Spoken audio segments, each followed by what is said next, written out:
लक्षवेधी क्रमांक 9.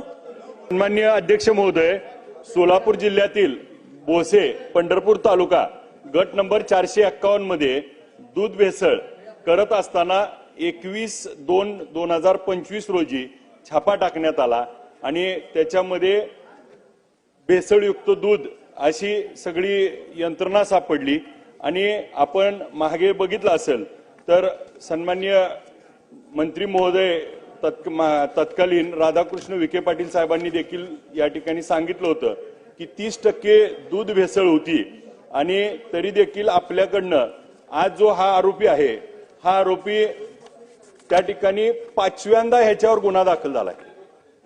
2017 मध्ये 9 धाडी झाल्या, त्यावेळेस 7392 लिटर दूध भेसळयुक्त सापडलं।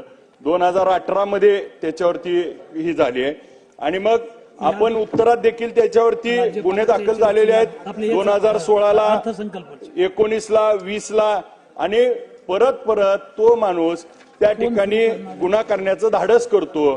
त्याचं कारण असं आहे की प्रत्येक वेळी तो कायद्याच्या कचाट्यातनं सुटतो आणि मग त्याला यंत्रणा कोण लावली जाते, मग कोर्टामध्ये त्या ठिकाणी पुरावे योग्य दिले जात नाहीत। मग मंत्री महोदय याच्यावरती कारवाई होत असताना आज माझ्या भागातला साहेब शिवचैतन्य ज्ञानेश्वर पवार राहणार खेडवाळवणी वय वर्ष 8 हा कीर्तनकार होता मुलगा, ह्याला या अशा दुधाच्या भेसळीमुळे त्या ठिकाणी कॅन्सर होऊन तो वारला। आज अशा कितीतरी घटना घडतायत, ही नराधम आहेत, क्रूर आहेत। ह्यांचा नवरा बायको त्या ठिकाणी त्याचे असणारे साथीदार आज ते त्या ठिकाणी सगळेजण मिळून हा व्यवसाय करतायत आणि आपण ह्याला 4 वेळा पकडून 5 वेळा जामीन मिळाला जातो आणि परत त्याला सोडलं जातं। ह्याला मोलाईन म्हणून पुरवणार पवार साहेब बोलू द्या, हो तुमचंच आहे प्रश्न आहे, त्यांच्यावर कारवाई होत नाही। आणि साहेब ह्याला ललित भाई नावाचा एक नामक माणूस आहे जो इराणवरनं ह्याला लागणारे केमिकल पुरवतो आणि मग त्या ठिकाणी एक इंदापूर तालुक्यातली डेअरी आहे, त्या डेअरीतला केमिस्ट साळुंके आहे।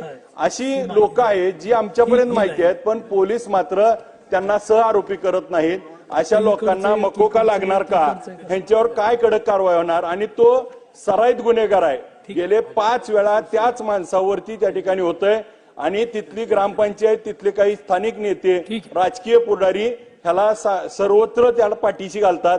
पोलिसांच्या साहेब त्या दिवशी रात्रीची धाड टाकली त्याबद्दल त्यांचं कौतुक, परंतु आम्हाला असं सांगण्यात येतंय तिथल्या लोकांनी की नवरा बायको पळून गेली तिथून, तर असे आरोपी फरार आहेत, ह्यांना तात्काळ आपण अटक करणार का? पॉइंटेड प्रश्न मांडा। आदरणीय सदस्य महोदयांनी अतिशय महत्वाचा प्रश्न उपस्थित केला का जो काही सराईत गुन्हेगार आहे त्याच्यावर आतापर्यंत 4 वेळा गुन्हे दाखल झालेत आणि आता 21/2ला जो काही गुन्हा दाखल झाला त्यावेळेला त्याच्यातला सचिन अरुण फाळके याला ताब्यात घेऊन संबंधित जे काही जाधव आहेत ते आणि फरार झाले आणि सचिन फाळके हा आताही जेलमध्ये आहे। यांचा दोघांचा तपास त्या ठिकाणी सुरू आहे। असे एकूण 5 आरोपी त्या ठिकाणी ते दोषी आहेत। आता ह्या वेळेला तरी पोलीस तपास अधिकारी सागर कुंजीर API हे त्यांचा तपास करतात, मोबाईल ट्रॅक करण्याचं काम चालू आहे।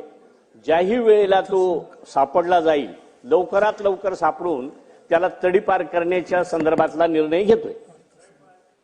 तो ड्रायव्हर आहे, त्याच्या गाडी मालकाला त्या ठिकाणी गुन्ह्यात आपण केलेलं नाही आणि तडीपार करणे आणि हा माणूस साधारण सराईत आहे 2016 पासून, हा इंदापूर पुणे जिल्ह्यात जाणार तिथं करणार, हा